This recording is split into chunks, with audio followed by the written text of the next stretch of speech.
उनको समझ थी उनको पार्टी से बाहर का रास्ता दिखा देना सबसे बड़ा पतन का कारण ये काशीराम ने बहन जी को बागडोर सौंपी थी। पहले उनके भतीजों को बुलाना चाहिए था, उनको भी कोई पद दिया गया होता, फिर अपने भतीजे को। अब तो काशीराम साहब के साथ चले एक तरफ कहा जाता है कि बहुजन समाज पार्टी पार्टी नहीं है, एक महापुरुषों का मिशन। पहले तो ये डिसीजन गलत हुआ कि भाई और भतीजा पद पे आ गए। उम्मीद जगी है खरगे साहब से कि खरगे साहब एक बहुत बड़े चेहरा के रूप में उभरे हैं, तो दलित समाज जो है उनको एक आशा भरी निगाह से देखा।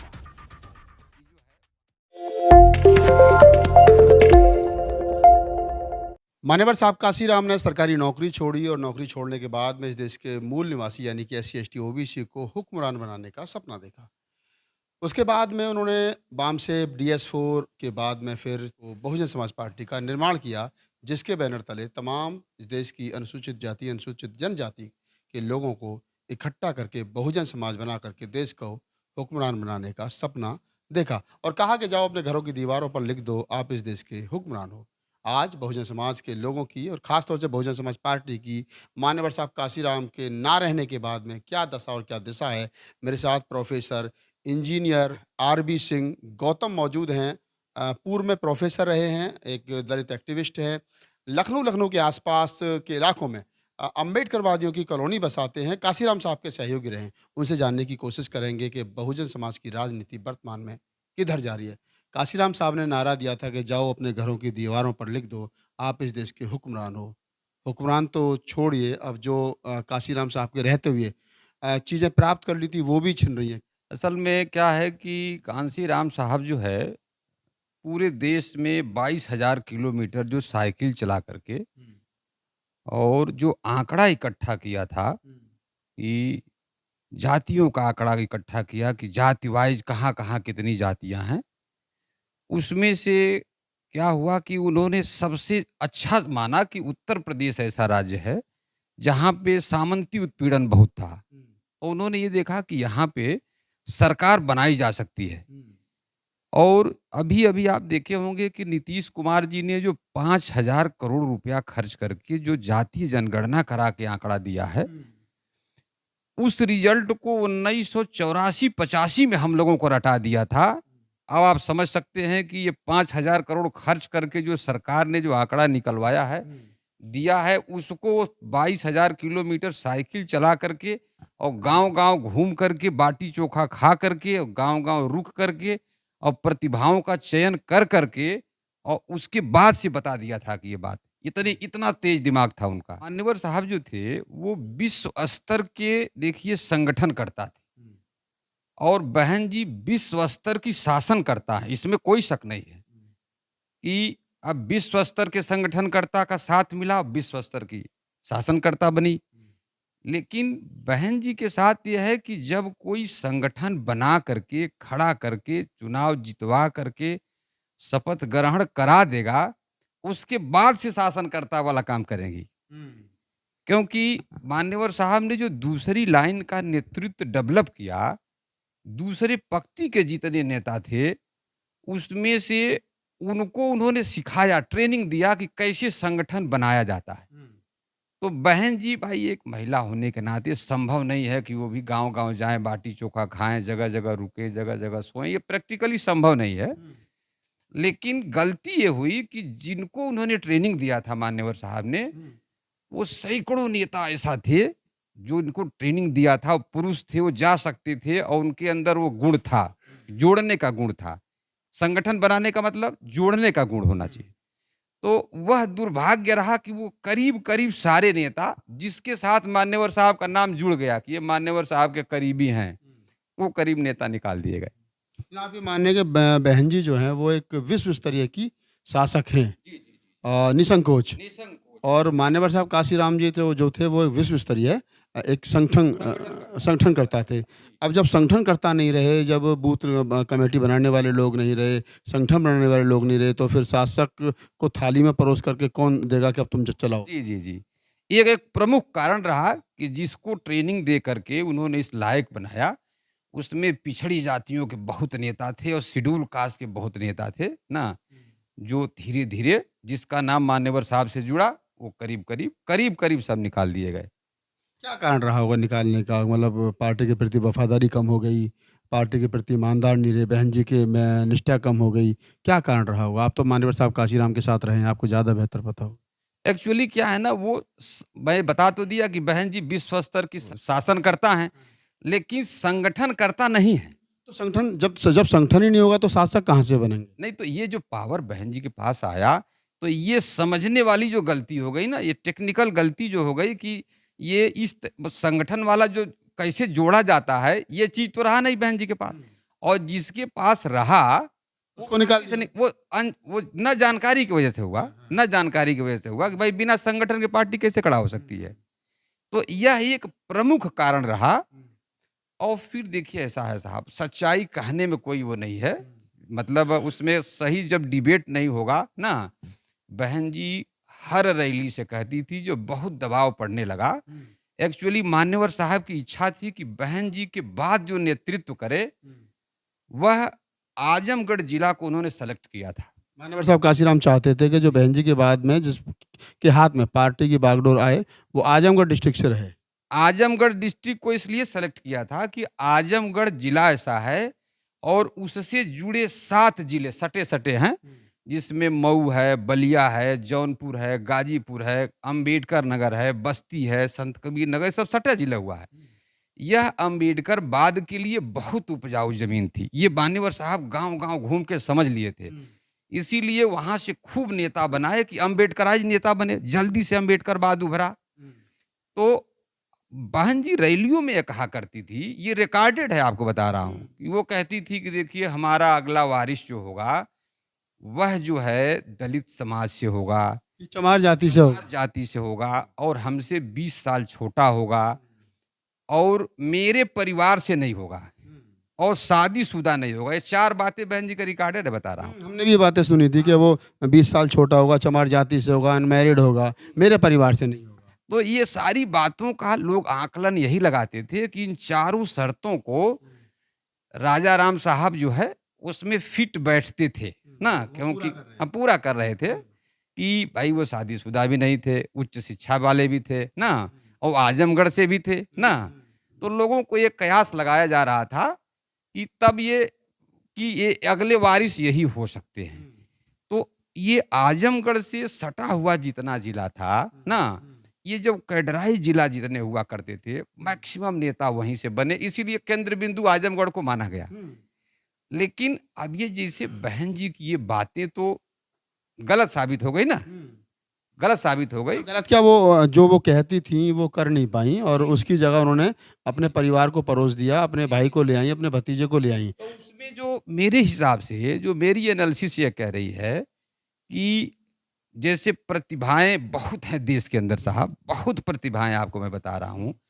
और हुआ क्या कि जब अपने भाई आनंद जी को उपाध्यक्ष बनाया, राष्ट्रीय उपाध्यक्ष, और भतीजे को चीफ कोऑर्डिनेटर बना दिया, तो वहां से जो आदमी जो है मान्यवर साहब के कहने पे, बताएं आपको, लाखों की संख्या में लोग सनक सनक के काम करते थे अम्बेडकरवाद पे।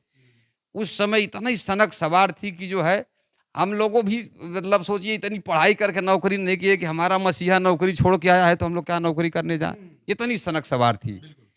तो ये जो ये जो डिसीजन रहा कि सत्ता जो है घर में चली गई ना, इससे देश का, देखिए नेता तो नाराज हुआ ही, जो कैडराइज आदमी है, जो जान लगा दिया। आपको बताएं बसपा में 90% ऐसे नेता हैं जो मिशन की सनक में उनके बच्चे नहीं पढ़ पाए, आपको बता रहा हूँ। बच्चे नहीं पढ़ पाए, बेरोजगार रह गए, अच्छा मकान नहीं बना पाए, बच्चों की बेहतर परवरिश नहीं हो पाई और सिर्फ उन्होंने पूरी जिंदगी एक ही काम करा, बसपा। अगर वो शायद परिवार के लिए करते तो शायद उनका परिवार आज रोड पर नहीं होता। एकदम होता, एकदम, क्योंकि देखिए हम लोगों के यहाँ क्या होता है ना, सिंगल मैन पार्टी होती है, एक ही आदमी मुखिया होता है जिसको थोड़ा ज्ञान विज्ञान होता है, बाकी सब आश्रित होते हैं। अब वही जब राजनीति में कूद जाएगा तो वो तो अर्थव्यवस्था जीरो हो जाएगी ना उसकी, तो जीरो हो जाएगी, तो वह अपना जवानी जीवन पूरा निकाल दिया बसपा में। और फाइनली क्या हुआ कि जो है वो पार्टी से भी निकाल दिया गया। जैसे डाउनफॉल राजनीति में हुआ करता है, हुआ करता है, पार्टियां बढ़ती हैं घटती हैं, लेकिन जैसे जिन्होंने बसपा जैसे बड़े घर को बनाया हो और वो घर में ना हो, तो ये बड़ा उसको खलती है कि चलो यार कम से कम घर में तो रहे होते, है ना। तो ये दूसरा बड़ा कारण रहा कि जो इस तरह की चीजें धीरे धीरे हम लोग डाउनफॉल की तरफ चल रहे हैं। अब ये है कि जो है ये दो प्रमुख कारण रहे। आपका अभी तक की बातचीत में ये क्लियर है कि एक तो उन लोगों को दरकिनार कर देना जो काशीराम साहब ने जिनको संगठन बनाना, यानी जिनको संगठन बनाना और पार्टी को चलाने की ताकत थी, उनको और समझ थी, उनको पार्टी से बाहर का रास्ता दिखा देना सबसे बड़ा पतन का कारण ये। और दूसरा ये कि जिस प्रकार से मान्यवर साहब काशीराम ने बहन जी को बागडोर सौंपी थी, इसी प्रकार बहन जी परिवार का मोह को त्यागते हुए अगर किसी कार्यकर्ता पर विश्वास दिखाती और अगर वो जैसे साहब चाहते थे कि आजमगढ़ डिस्ट्रिक्ट से कोई हो, तो इस प्रकार से अगर वो बागडोर सौंपती तो शायद आम कार्यकर्ता का विश्वास जो है वो बना रहता और पार्टी का ये हाल नहीं होता जो हाल बाद में अभी हो रहा है। अच्छा मान लीजिए कि चलिए ठीक है, बहन जी ने भाई को राष्ट्रीय उपाध्यक्ष बनाया, भतीजे को चीफ कोऑर्डिनेटर बना दिया, कोई ठीक है, उनका डिसीजन है, बड़ी नेता है, हम लोग तो उसमें कुछ नहीं कह सकते। लेकिन मान्यवर साहब ने बसपा बनाई थी, बसपा बहन जी ने नहीं बनाया था, मान्यवर साहब ने बनाया था। मान्यवर साहब 7 भाई बहन हैं और जाहिर सी बात है कि उनके भतीजे भतीजी भी हैं और पढ़े लिखे भी हैं। मैं उनका घर देखा हूँ, इतना खराब घर नहीं है साहब, उस जमाने में बहुत बढ़िया 2 मंजिल की मकान है फर्स्ट क्लास की ना, तो अर्थव्यवस्था भी इतनी खराब नहीं रही होगी। लेकिन उनके भतीजे भतीजी जो आज भी हैं पढ़ लिख करके, होना ये चाहिए था कि जैसे चलो अपने घर में सत्ता आ ही गई, तो मान्यवर साहब देखिए उस जमाने में जो है पूरा जीवन समर्पित कर दिए और आखिरी में ब्रेन हेमरेज हुआ, 3 साल तक बिस्तर पे टट्टी पेशाब किए, वो समस्या झेले, तो उनके भतीजों का भी अधिकार बनता है। मतलब आप ये कह रहे हैं अगर आकाश आनंद को जिम्मेदारी दे रहे हो, आनंद को जिम्मेदारी दे रहे हो, तो जो काशीराम साहब के परिवार के लोग हैं, आप उनको भी जिम्मेदारी दिए, वही क्यों गरीबी में रहें या वही क्यों राजनीति से वंचित रहें? नहीं, होना ये चाहिए था कि पहले उनको बुलाना चाहिए था, पहले उनके भतीजों को बुलाना चाहिए था, उनको भी कोई पद दिया गया होता, फिर अपने भतीजे को भी बुला लेते, क्या दिक्कत है उसमें? कोई इस पे आपत्ति समाज को नहीं नहीं है। तो फिर जो आप कह रहे हैं आप तो काशीराम साहब के साथ चले, एक तरफ कहा जाता है कि बहुजन समाज पार्टी पार्टी नहीं है, एक महापुरुषों का मिशन है। और अगर मिशन को फिर परिवारवाद में तब्दील कर दिया जाए, लोग अक्सर कहते हैं जी अखिलेश यादव है, तेजस्वी यादव है, जयंत चौधरी है, तो उनके यहाँ मिशन तो नहीं था ना, मिशन तो बसपा में ही था। और इसीलिए शायद काशीराम साहब ने अपना परिवार शामिल नहीं किया। वो उनकी उनकी डेथ उनकी जो डेथ हुई थी तो उनके मृत शरीर को भी उनके परिवार ने आग नहीं लगाई थी। तो अब बहन जी अगर अपने परिवार को लिया और आप कह रहे हैं काशीराम साहब के परिवार को ले आओ, तो फिर आप में और क्या नाम है समाजवादी पार्टी में, आरएलडी में और ये जेडीयू में क्या फ़र्क रह जाएगा? नहीं, नहीं, मेरा कहना सिर पे है, पहले तो ये डिसीजन गलत हुआ कि भाई और भतीजा पद पे आ गए, ये डिसीजन ही टोटली गलत है पहली बात। लेकिन मान लीजिए अब आज की डेट में सोचे कि जब हो गया है, तो मेरा मतलब ये है कि हम लोगों का भावनात्मक लगाव है साहब, समाज का कांशीराम से भावनात्मक लगाव है। जब इस सिचुएशन में आ गया, उसको बदला नहीं जा सकता है, तो उस केस में मुझे कहना था कि मान्यवर साहब के भी भतीजों को एक कार्ड को लाना चाहिए था कि चेहरा देखते हम लोग भी कि ये मान्यवर साहब के भतीजे हैं। क्यों? एक बात बता रहा हूँ कि ये जो देखिए हम गांव-गांव घूमते हैं, जो आम पब्लिक का ओपिनियन है वो हम बता रहे हैं। आम पब्लिक ये चाहते हैं अगर आकाश आनंद राजनीति कर रहा है तो साहब काशीराम का भतीजा भी राजनीति करे। जी। अच्छा अब देखिए समाज इस उस पे खड़ा हो गया है, बताएं ऐसे चौराहे पे खड़ा हो गया है कि बसपा का वोटर 2 पार्ट में डिवाइडेड है। 2 पार्ट में डिवाइडेड हो गया है कि एक को तो यही नहीं पता है, जो टोटल मान लीजिए हम 14% ही मान लें, तो 7% को यही नहीं पता है कि 272 सीट जीतने के बाद प्रधानमंत्री बना जा सकता है। ये उनको ये बड़ी बात बता रहे हैं। ये उनको नहीं पता है। उनको ये पता है बहन जी कहीं से चुनाव लड़ेंगी और जीतेंगी या उसके बाद से हम प्रधानमंत्री बनेंगे, हमारा दुख दूर कर देंगे, लफड़ा खत्म, है ना? ठीक है।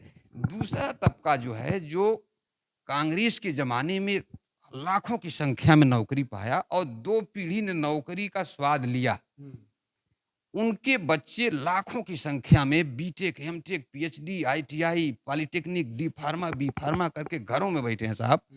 पूरा गांव का गांव में कोहराम मचा है, किसी की नौकरी नहीं लग रही है और चूंकि चस्का लग गया था नौकरी के बाद शादी का, इसलिए किसी की लड़की की शादी नहीं हो रही। आपको बता रहा हूं कि हर आदमी वही नौकरी नौकरी नौकरी नौकरी खोज रहा है। नौकरी है नहीं, नौकरी नहीं तो छोकरी नहीं। नहीं, नौकरी नहीं है, तो इस वजह से 30 से 45 साल की लड़कियां घरों में बैठी हुई हैं।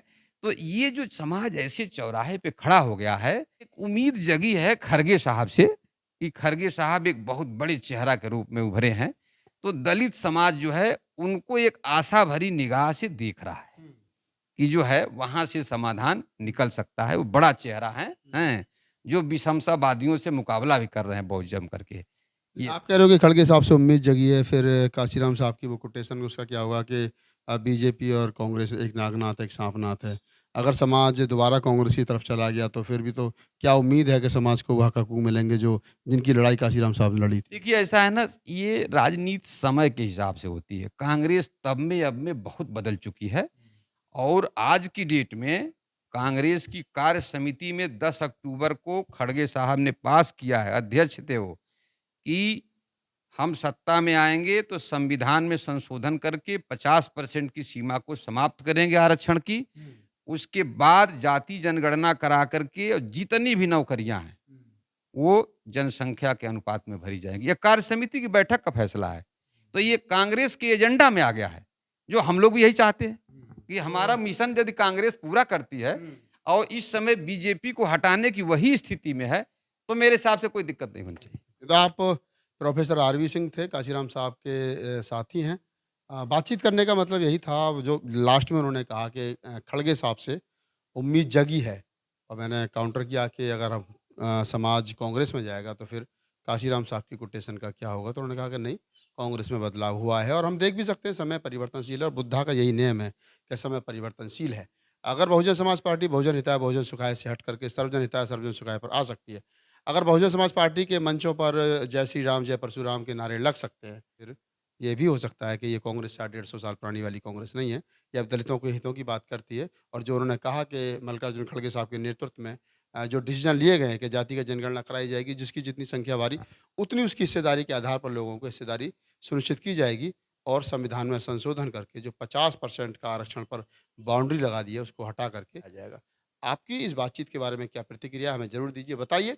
मेल करिए हमको, ताकि हम दोबारा आरबी सिंह साहब से फिर किसी विषय पर बात कर सकें और आपके सवालों का जवाब ले सकें। अगर आप हमें फेसबुक पेज पर देख रहे हो तो हमें फॉलो कीजिए, और अगर मैं यूट्यूब पर देख रहे हो तो हमें सब्सक्राइब कीजिए। धन्यवाद।